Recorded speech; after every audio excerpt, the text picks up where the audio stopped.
Are not. నలుగురు పిల్లలు చనిపోయిండ్రు, ఒక్కరి సమాధి దగ్గరికి వెళ్ళలే బాబాసాహెబ్ అంబేద్కర్. నలుగురు పిల్లలు చనిపోయారు, హాస్పిటల్ లేవు ఆ రోజుల్లో. ఒక్క కొడుకు చనిపోయినప్పుడు ఆయన రౌండ్ టేబుల్కి వెళ్ళాడు బ్రిటిష్ వాళ్ళతో 1932. భార్యకు చెప్పాడు, అమ్మా నువ్వు చూసుకో, నేను నా కొడుకు గురించి, ఒక్క కొడుకు గురించి ఆలోచిస్తే నా సమాజంలో కోట్లాది మంది ప్రజలు, నా కొడుకులు, నా బిడ్డలు, వాళ్ళంతా అన్యాయానికి గురవుతారు, వాళ్ళంతా అన్యాయానికి గురైపోతారు, వాళ్ళ జీవితాలు నాశనం అయిపోతాయి. మహిళలకు సమాన హక్కులు రావు, దళితులకు సమాన హక్కులు రావు, పేదవాళ్ళు పేదరికంలోనే ఉంటారు, అణిచివేతకు అన్యాయానికి గురి అవుతుంటారు. వాళ్ళ బతుకులు ఎలా మారాలి ఈ దేశంలో? ఎవరు మార్చాలి ఈ దేశంలో? ఈ దేశంలో ప్రధానమంత్రి పదవిలో ఉన్న వాళ్ళు మార్చకూడదా ఈ దేశాన్ని? రాష్ట్రపతులు మార్చొద్దా ఈ దేశాన్ని? ముఖ్యమంత్రులు మార్చొద్దా ఈ దేశాన్ని? ఎవరు మార్చాలి? అందుకే అంబేద్కర్ అంటాడు, yes, we are entering into two societies. It is the ruler's duty to pacify the contradictions.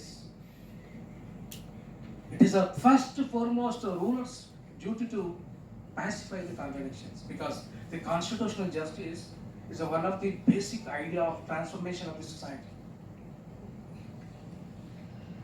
If you read out the preamble, ఎంతమంది ప్రియాములు చదివారు? భారత రాజ్యాంగ పీఠిక ఎంతమందికి తెలుసు?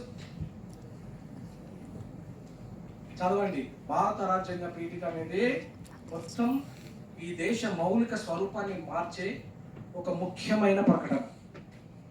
The keynote, it is a cornerstone of the constitution, the idea of the makers, the mindset of the makers, the precise ideas you can find out in the preamble itself. We, the people of India, solemnly resolving that. Is it there? Only some communities we, or some sections of the society we, or everybody of this country, or all the citizens of this country are we? We అంటే ఒక కులమా, ఒక మతమా, ఒక ఆధిపత్యమా, ఒక భాష ఆధిపత్యమా? వాళ్ళదేనా ఈ దేశం? అట్లానే రాజ్యాంగంలో ఎక్కడైనా ఉందా చెప్పండి. లేనప్పుడు ప్రశ్నించండి. ఈ దేశంలో నీది నాది మాట. We, everybody, beyond their caste, community, race, region, religion, we are part of this nation. We are promoting this nation. ఈ దేశము ముందుకు నడుస్తుందంటే, ఈ దేశం నా భారత వైపు నడవాలంటే ప్రతి పౌరుని యొక్క బాధ్యత ఈ దేశం. ఈ దేశం నిర్మాణం ఎవరి సొత్తు కాదు, ఎవరి ఏయ సొత్తు కాదు, ఎవరి బాపు సొత్తు కాదు. ఈ దేశం ప్రజలందరిది. We, the people of this country, we including everybody, 135 crores of the people are included in the people of the India solemnly resolving. ప్రతిజ్ఞ చేస్తున్నాం మనమంతా కలిసి. ఏమని? వాట్ వేర్ ప్రియాంబుల్ చదివారు కదా. ఫస్ట్ ఏంటి? yes, ఈ దేశంలో సావరినిటీ కాపాడతాం. Sovereign country, India is a sovereign country. కొన్ని వేల సంవత్సరాలు, వందల సంవత్సరాలంతా కూడా విదేశీయులు మనల్ని పరిపాలించే బానిసత్వంలో నెట్టేశారు. మరి మనం ఇప్పటికీ కూడా బానిసత్వంలో ఉన్నాం. ఎవరు కారణం? After passing of the 73 years of independence and also 71 of the Indian Constitution implementation, we are living in the slavery. Who are responsible for that? ఎవరు దానికి బాధ్యులు? రాష్ట్ర ప్రభుత్వమా? కేంద్ర ప్రభుత్వమా? రాజ్యాంగ సంస్థలా? ఈ విశ్వవిద్యాలయాలా? ఎవరు దానికి బాధ్యులు? చెప్పండి. చెప్పాల్సిన బాధ్యత ఉంది. అందరూ బాధ్యులైతారు. All are responsible, including citizens of this country. Slavery is prohibited, but if you are living in a slavery, fear, బానిసత్వము, భయము, నిరంతరము భయము. ఈ దొర, ఆయన, లేదంటే వారు, వీరు ఎవరు లేదు. మొత్తం we the people of India all are equal before the law and equal protection of the laws. ఇక్కడ నుండి మీరు గుర్తుంచుకోండి, మీరు ఎవరికంటే తక్కువ కాదు. ఇక్కడ ఉన్న వాళ్ళు ఎవరైనా సరే మనం ఎవరికంటే తక్కువ కాదు. ఆ కాన్స్టిట్యూషన్ ఏమనిచ్చింది? Constitution is guaranteed, we all are equal. So the sovereignty of the nation should possess not only the prime minister, we are also having the sovereignty power. మనకు కూడా సావర్నిటీ ఉంది, సర్వసత్తాక జీవం మనకు కూడా ఉంది, మనకు స్వేచ్ఛ ఉంది. ఈ దేశ పౌరులకు కూడా స్వేచ్ఛగా జీవించే హక్కు ఉంది. రాజ్యాంగంలో ప్రాథమిక హక్కులు కల్పించారు, రాజ్యాంగంలో డైరెక్టివ్ ప్రిన్సిపల్స్ ఆఫ్ స్టేట్ పాలసీలు కల్పించారు. ఏమని చెప్తున్నది రాజ్యాంగం? స్వేచ్ఛ, సమానత్వము, సామృతత్వము, సామాజిక ఆర్థిక రాజకీయ న్యాయము పునాదిగా ఈ దేశ నవనిర్మాణం జరగాలి. ఈ దేశాన్ని ఆ పునాదుల మీద నిర్మించాలి. ఈ దేశం ఒకరి సొత్తు కాదు, ఈ విశ్వవిద్యాలయం ఒకరి సొత్తు కాదు, ఈ ప్రపంచం ఒకరి సొత్తు కాదు. ఇదంతా ప్రజల చేత నిర్మించబడ్డది, ప్రజలందరి చేత నిర్మించబడ్డది, ప్రజల కొరకు నిర్మించబడ్డది, ప్రజల చేత నిర్మించబడ్డది ఈ ప్రజాస్వామిక దేశం. అందుకే Babasaheb Ambedkar clearly mentioned that while dedicating this constitution to the nation, it is the primary duty to root out the contradictions from the society. That is the ultimate aim of the Indian constitution. Constitutional justice, what we define in the preamble itself. So constitutional justice అనేది ఊరికే రాదు, వస్తుందా? చదువుకునే హక్కు కావాలి మనకి. ప్రభుత్వం ఇవ్వకపోతే, ప్రైవేట్ స్కూల్స్ పంపంటే, ప్రైవేట్ కాలేజీలు పంపంటే మరి మీరు ఎలా బతకగలుగుతారు, ఎలా చదవగలుగుతారు? మొత్తం ప్రైవేటీకరణ, ఒకవైపు కంప్లీట్గా ప్రైవేట్ యూనివర్సిటీస్, ఈ విశ్వవిద్యాలయాలు, ప్రైవేట్ స్కూల్స్, ప్రైవేట్ హాస్పిటల్స్. పేదవాళ్ళు పోగలరా? పేదవాళ్ళు మరి ఎక్కడ పోయి చదవాలి? వాళ్ళ జీవితాలు ఏం కావాలి? వాళ్ళు ఎవరిని పట్టించుకోవాలి? మరి పట్టించుకోకపోతే వాళ్ళు రేపు క్రిమినల్స్గా మారితే, వాళ్ళు యాంటీ సోషల్ ఎలిమెంట్స్గా మారితే దానికి ఎవరు బాధ్యులు? 100% గవర్నమెంట్ బాధ్యత వహించాల్సి వస్తుంది. ప్రజలు బాధ్యత తిరుగుబాటు చేయాల్సిన అవసరం ఉంది. బాబాసాహెబ్ అంబేద్కర్ బోధించు, సమీకరించు, పోరాడు అన్నాడు. సైలెంట్గా కూర్చొని అయ్యో మనది కాదు, పోరాడద్దు, కూర్చొని మీ విశ్వవిద్యాలయంలో అన్యాయం జరుగుతుంటే, మీకు అణచివేత జరుగుతుంటే తప్పుడేగా కూర్చోమని చెప్పలే బాబాసాహెబ్ అంబేద్కర్. తప్పుడేగా సైలెంట్ కూర్చోమని చెప్పలే. To fight wherever the injustices occurs. రాజ్యాంగాన్ని ఉల్లంఘించే ప్రతి వారి మీద తిరుగుబాటు చేయండి అని చెప్పేసి ఆయన చూపుడు వేలు ఏమని చెప్తుంది? ప్రశ్నించండి, ప్రశ్నించండి, ప్రశ్నించండి. Wherever the injustice and discrimination institution. It is not the prerogative right of any individuals. It is not the property. You are only the custodian. President is the custodian of this country. Prime Minister is the custodian of this country. CM is the custodian of this state. Nobody is above the constitution. Nobody above the rule of law. Nobody should violate the fundamental rights which are guaranteed to every citizen of this country as a heart of the constitution under Article 32. Babasaheb Ambedkar ఇష్టమైన word ఏంటి? Article 32 of the Indian constitution is the heart. దాంట్లో ఏముంది మరి? Right to constitutional remedy. Wherever the fundamental rights are denied, your rights are denied, your rights are denied, you can get it through the courts. That is the heart of the constitution. Nowhere you can find out this constitutional remedy as a fundamental right in the world except Indian constitution. That is the beauty of Indian constitution. The beauty of Indian constitution ఒకటే రోజులో వచ్చిందా? అంబేద్కర్ అసలు దాంట్లో entry కావడానికి ఎంత కష్టపడ్డాడో మీకు తెలుసా? Do you know about that? Ambedkar డైరెక్ట్గా ఫాదర్ ఆఫ్ ఇండియన్ కాన్స్టిట్యూషన్ ఎట్లా అయ్యాడు? నాకు టైం ఉంటుంది కదా, shall I continue? Shall I continue, friends? Yes, sir. Yeah. Okay. Ambedkar entry కావడానికి చాలా కష్టపడ్డాడు. మనం స్కూల్స్లో, కాలేజీలో ఓ పిహెచ్డి సీట్ రావాలంటే చాలా కష్టపడతాం కదా.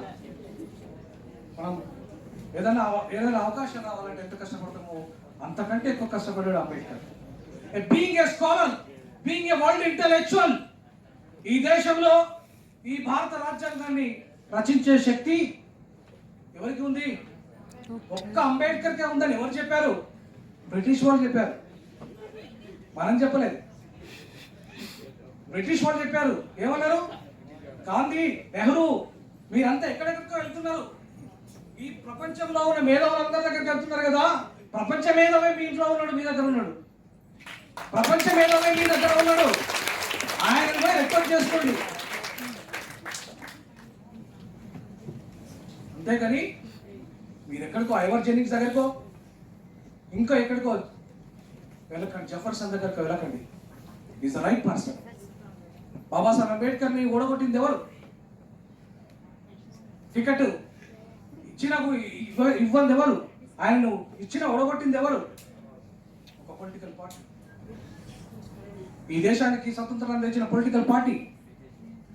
ఆ పార్టీ డిఫీట్ చేసింది తన అటెండర్, ఆ పార్టీ టికెట్ ఇచ్చింది.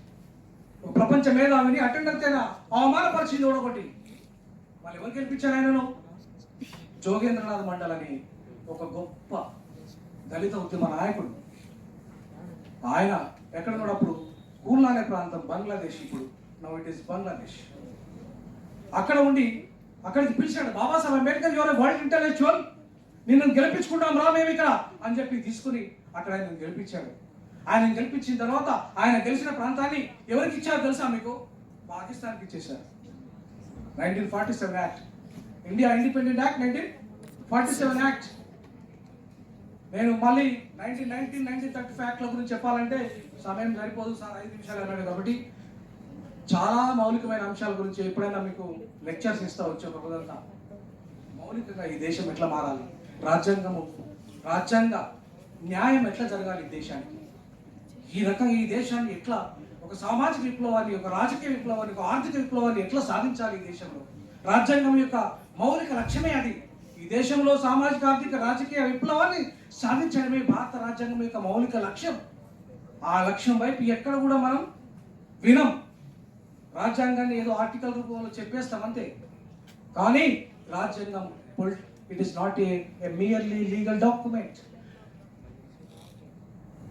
Constitution is a revolutionary document which can lead the entire society to transform into social equality, economical equality, political equality, gender equality, regional equality, language equality. That is the essence of the revolutionary document written by Babasaheb Ambedkar. That is Constitution. We must acquire the constitutional justice. But unfortunate thing, we are not enjoy the fruits, at least 5% of these freedom fruits. ఒక 5% కూడా మనం ఈ స్వతంత్ర ఫలాలు majority ప్రజలు అనుభవించట్లేదు. 85% of the people, the Bahujans who are the majority, who are promoting the democracy, who are voting the democracy, who are promoting the nation, who are constructing the buildings, sweeping the roads, we are doing everything. 85% of the population exploited during these 73 years of independence because of the failures of the non-implementation of the constitutional principles. They don't know what is preamble. Most of the rulers, they don't know what is preamble. They don't know what is the essentiality of the constitutional justice, which is a document, which is very important document, to transform entire India. ఈ ప్రపంచాన్ని మార్చే శక్తి ఆయా రాజ్యాంగాల్లో ఉంటే ఈ భారతదేశాన్ని మార్చే శక్తి భారత రాజ్యాంగానికి మాత్రమే ఉంది. ఏ మత గ్రంథమైనా ఆ మతానికి మాత్రమే సొంతం. భారత రాజ్యాంగం భారతీయులందరికీ సొంతం.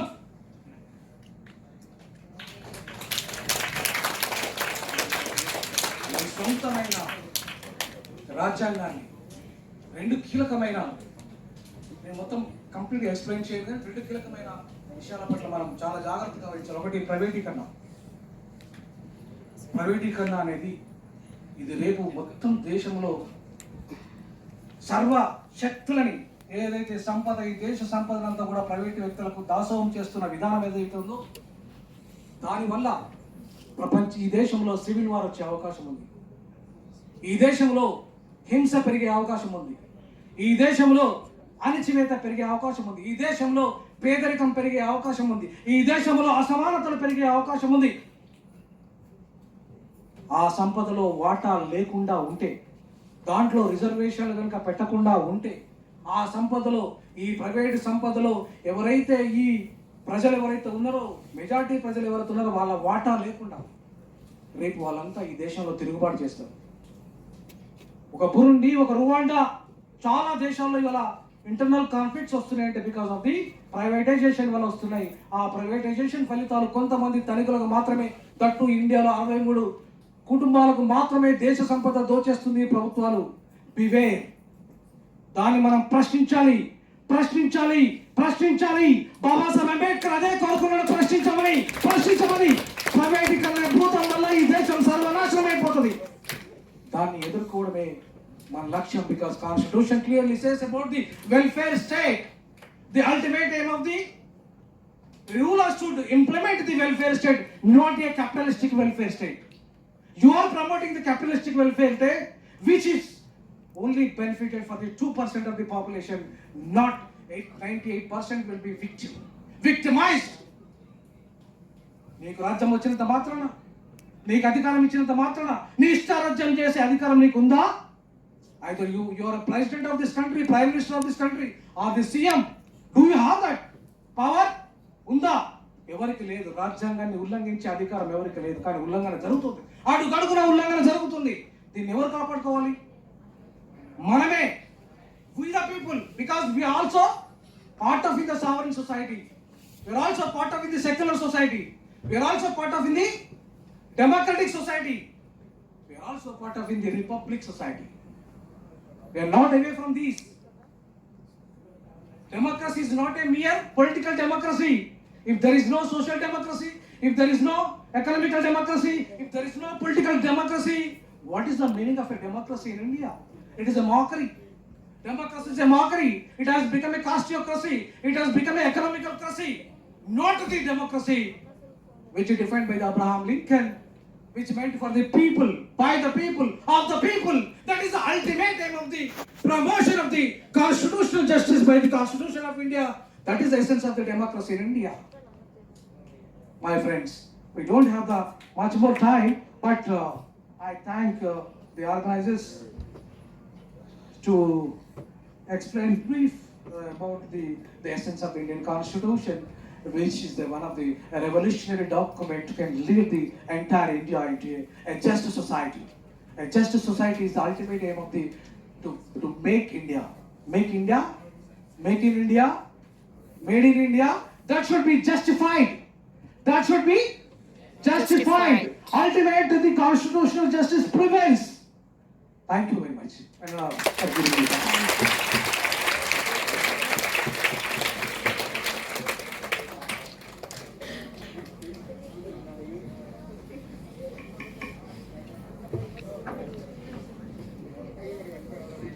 Dr. Vinod Kumar Garu, for your